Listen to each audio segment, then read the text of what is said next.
আসসালামু আলাইকুম। সংবাদে আপনাদের সবাইকে স্বাগত জানাচ্ছি। আমি ফিরোজ তোহা। শুরুতেই আরবে কেবলস সংবাদ শিরোনাম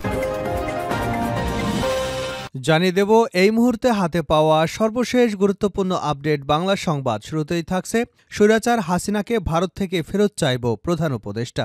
অন্তর্বর্তী সরকারের প্রধান উপদেষ্টা ডক্টর মোহাম্মদ ইউনূস বলেছেন, প্রতিটি হত্যার বিচার আমরা করবই। জুলাই আগস্ট হত্যাকাণ্ডের বিচারের যে উদ্যোগ আমরা নিয়েছি তার কাজও বেশ ভালোভাবে এগিয়ে যাচ্ছে। পতিত স্বৈরাচার শেখ হাসিনাকেও আমরা ভারত থেকে ফেরত চাইব। রোববার সন্ধ্যা ৭টায় অন্তর্বর্তী সরকারের ১০০ দিন পূর্তি উপলক্ষে জাতির উদ্দেশ্যে দেওয়া ভাষণে এসব কথা বলেন প্রধান উপদেষ্টা।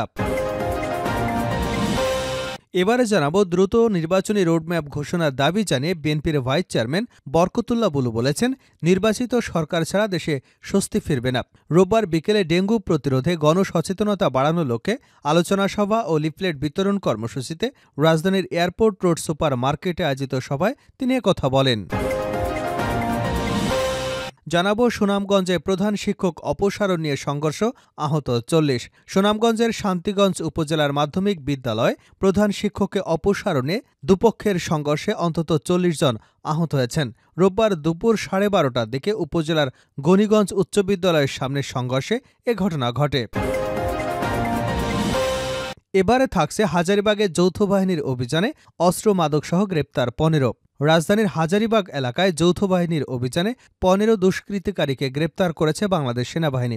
এ সময় বিভিন্ন ধরনের ধারালো অস্ত্র, মাদকদ্রব্য, মোবাইল ফোন, সিম কার্ড এবং নগদ অর্থ জব্দ করা হয়।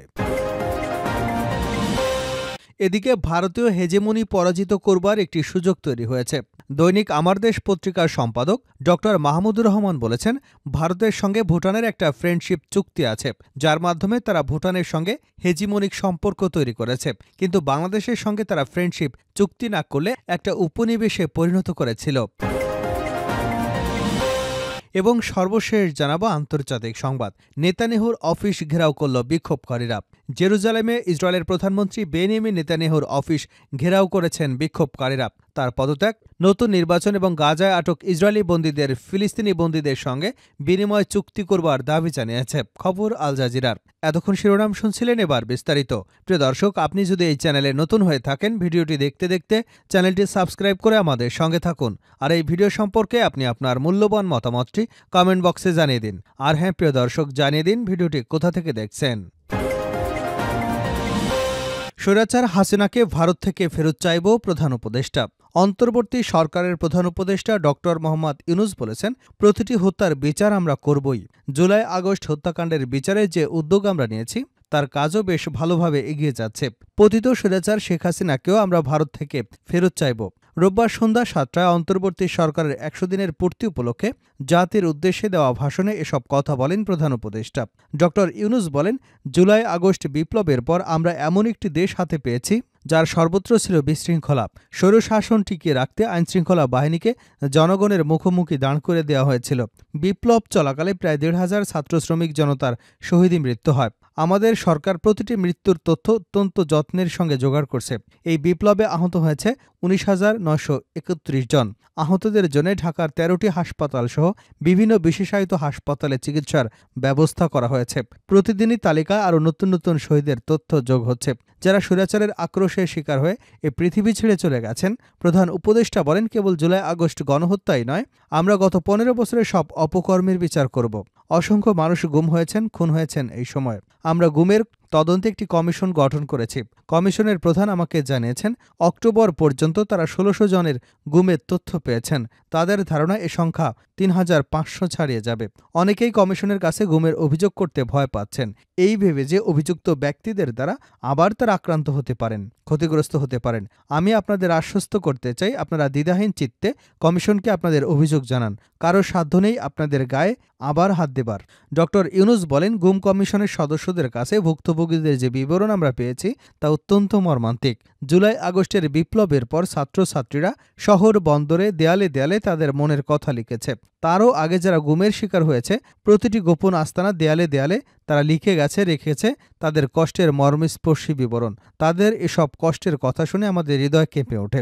এসবের সঙ্গে জড়িতদের আমরা বিচারের কাঠগড়ায় দাঁড় করাবই। অভিযুক্ত যত শক্তিশালী হোক, যে বাহিনীর হোক না কেন তাকে ছাড় দেবার কোনো সুযোগ নেই। কেবল দেশে নয়, গুম-খুন এবং জুলাই আগস্ট গণহত্যার সাথে জড়িতদের আমরা আন্তর্জাতিক আদালতেও বিচারের উদ্যোগ নিয়েছি। ইন্টারন্যাশনাল ক্রিমিনাল কোর্টের প্রধান কৌঁসুলি করিম খানের সঙ্গে আমার এ ব্যাপারে ইতিমধ্যেই কথা হয়েছে। প্রধান উপদেষ্টা আরও বলেন, আইনশৃঙ্খলা রক্ষাকারী বাহিনীগুলোর কোনো সদস্য কিংবা অন্য কেউ যাতে হত্যা, গুমসহ এ ধরনের কোনো অপরাধে জড়িয়ে পড়তে না পারে সেজন্য আমরা গুম বিরোধী আন্তর্জাতিক সনদে স্বাক্ষর করেছি। আপনারা দেখেছেন, জাতিসংঘের আন্তর্জাতিক মানবাধিকার বিষয়ক হাই কমিশনার ফলকার তুর্ক সম্প্রতি বাংলাদেশ সফর করেছেন। জাতিসংঘ জুলাই আগস্ট গণহত্যাকাণ্ডে তদন্তে আমাদের সহযোগিতার হাত বাড়িয়ে দিয়েছে। ডিসেম্বরের প্রথম সপ্তাহেই তারা তাদের রিপোর্ট হস্তান্তরের প্রতিশ্রুতি দিয়েছে।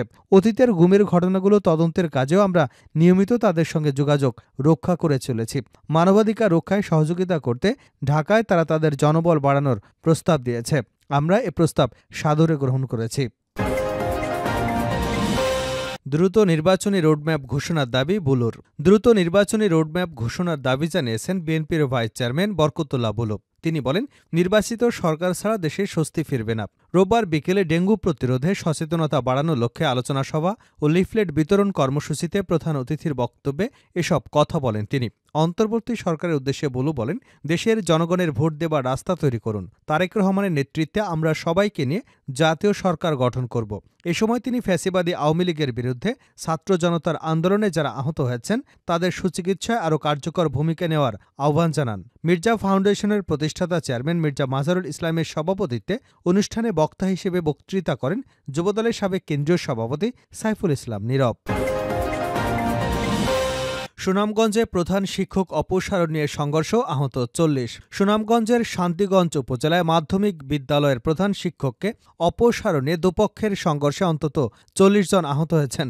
রোববার দুপুর 12:30টার দিকে উপজেলার গণিগঞ্জ উচ্চ বিদ্যালয়ের সামনে সংঘর্ষের ঘটনা ঘটে। শান্তিগঞ্জ থানার ওসি আকরাম আলী বিষয়টি কালবেলাকে নিশ্চিত করেছেন। জানা যায়, গত 1 মাস ধরে গণিগঞ্জ উচ্চ বিদ্যালয়ের প্রধান শিক্ষক তদবির আলমগীর অপসারণ নিয়ে আন্দোলন চালিয়ে আসছে শিক্ষার্থীরা। এ নিয়ে শিক্ষকদের মধ্যে কয়েকবার বিক্ষোভ হয় এবং তারা ক্লাস বর্জন করেন। প্রধান শিক্ষক অপসারণ নিয়ে শিক্ষক, শিক্ষার্থী এবং এলাকাবাসীর মধ্যে কয়েকটি গ্রুপ তৈরি হয়েছে। জেলা প্রশাসনের পক্ষ থেকে প্রধান শিক্ষকের বিরুদ্ধে তদন্ত চলছে। রোববার দুপুরে প্রধান শিক্ষকের পক্ষে এবং বিপক্ষে থাকা দুপক্ষের বাকবিতণ্ডায় এক পর্যায়ে রক্তক্ষয়ী সংঘর্ষ শুরু হয়। এ সময় 40 জন আহত হন। তাদের মধ্যে 30 জনকে সুনামগঞ্জ সদর হাসপাতালে চিকিৎসা দেওয়া হয়েছে। গুরুতর আহত 2 জনকে সিলেটের এমএজি উসমানী মেডিকেল কলেজ হাসপাতালে ভর্তি করা হয়েছে। শান্তিগঞ্জ থানার ওসি আকরাম আলী কালবেলাকে বলেন, প্রধান শিক্ষককে অপসারণে দুপক্ষের সংঘর্ষ হয়েছে। খবর পেয়ে পুলিশ পরিস্থিতি নিয়ন্ত্রণ করেছে। এ ঘটনায় এখনও কোনো আসামিকে আটক করা হয়নি। হাজারীবাগে যৌথ বাহিনীর অভিযানে অস্ত্র মাদকসহ গ্রেপ্তার 15। রাজধানীর হাজারীবাগ এলাকায় যৌথ বাহিনীর অভিযানে 15 দুষ্কৃতিকারীকে গ্রেপ্তার করেছে বাংলাদেশ সেনাবাহিনী। এ সময় বিভিন্ন ধরনের ধারালো অস্ত্র, মাদকদ্রব্য, মোবাইল ফোন, সিম কার্ড এবং নগদ অর্থ জব্দ করা হয়। রোববার রাতে আন্তঃবাহিনী জনসংযোগ পরিদপ্তরের পাঠানো এক বিজ্ঞপ্তিতে এ তথ্য জানায়। আইএসপিআর জানায়, বাংলাদেশ সেনাবাহিনীর 46তম স্বতন্ত্র পদাতিক ব্রিগেডের নেতৃত্বে গোপন তথ্যের ভিত্তিতে হাজারীবাগের গণকটুলি সিটি কলোনি এলাকায় যৌথ বাহিনীর অভিযানে 15 দুষ্কৃতিকারীকে গ্রেপ্তার করা হয়। এ সময় তল্লাশি অভিযান পরিচালনার মাধ্যমে দুষ্কৃতিকারীরা কর্তৃক ব্যবহৃত বিভিন্ন ধরনের ধারালো অস্ত্র, মাদকদ্রব্য, মোবাইল ফোন, সিম কার্ড এবং নগদ অর্থ জব্দ করা হয়। অভিযানের পর জব্দ হওয়া সরঞ্জামাদি গ্রেপ্তার ব্যক্তিদের পুলিশ এবং মাদকদ্রব্য নিয়ন্ত্রণ অধিদপ্তরের প্রতিনিধিদের কাছে হস্তান্তর করা হয়। আইনশৃঙ্খলা পরিস্থিতি স্বাভাবিক রাখতে বাংলাদেশ সেনাবাহিনীর নেতৃত্বে যৌথ বাহিনীর অভিযান অব্যাহত থাকবে বলেও জানিয়েছে আইএসপিআর। শেষ করছে আন্তর্জাতিক সংবাদ দিয়ে। নেতানিয়াহুর অফিস ঘেরাও করল বিক্ষোভকারীরা। জেরুজালেমে ইসরায়েলের প্রধানমন্ত্রী নেতানিয়াহুর অফিস ঘেরাও করেছেন বিক্ষোভকারীরা। তার পদত্যাগ, নতুন নির্বাচন এবং গাজায় আটক ইসরায়েলি বন্দীদের ফিলিস্তিনি বন্দীদের সঙ্গে বিনিময়ের চুক্তি দাবি করেছে। খবর আল জাজিরার। সামাজিক যোগাযোগ মাধ্যমে ছড়িয়ে পড়া ফুটেজে দেখা যায়, কয়েক ডজন বিক্ষোভকারী মাটিতে বসে ভবনের প্রবেশপথ বন্ধ করে রেখেছেন। সেই সঙ্গে তারা বিভিন্ন স্লোগান দিচ্ছেন। এদিকে অবরুদ্ধ গাজার উত্তরাঞ্চলীয় শহর বেইত লাহিয়াতে রোববার ইসরায়েলি বিমান হামলায় আরও 72 ফিলিস্তিনি নিহত হয়েছেন। গাজার সরকারের মিডিয়া অফিস জানিয়েছে, ইসরায়েলি যুদ্ধবিমান বেইত লাহিয়ার কয়েকটি আবাসিক ভবন এবং বাড়ি লক্ষ্য করে হামলা চালিয়েছে। গাজার স্বাস্থ্য মন্ত্রণালয়ের এক বিবৃতিতে বলা হয়েছে, দখলদার বাহিনী জানত যে ওই ভবনগুলোতে কয়েক ডজন বাস্তুচ্যুত বেসামরিক মানুষ, মূলত নারী এবং শিশুরা অবস্থান করছে, যারা তাদের নিজ নিজ এলাকা থেকে পালিয়ে এসে এখানে আশ্রয় নিয়েছে। গাজার মেডিকেল সূত্র জানায়, রোববার বেইত লাহিয়ার প্রজেক্ট এলাকায় একটি 5তলা ভবনে লক্ষ্য করে ইসরায়েলি যুদ্ধবিমানে হামলা চালায়। এতে প্রায় 50 জন নিহত এবং আরও অনেকেই ধ্বংসস্তূপের নিচে আটকা পড়ে আছেন। প্রসঙ্গত, ইসরায়েলের হামলায় এখন পর্যন্ত 43,846 জন ফিলিস্তিনি নিহত হয়েছেন, আর লেবাননে নিহত হয়েছে প্রায় 3,500।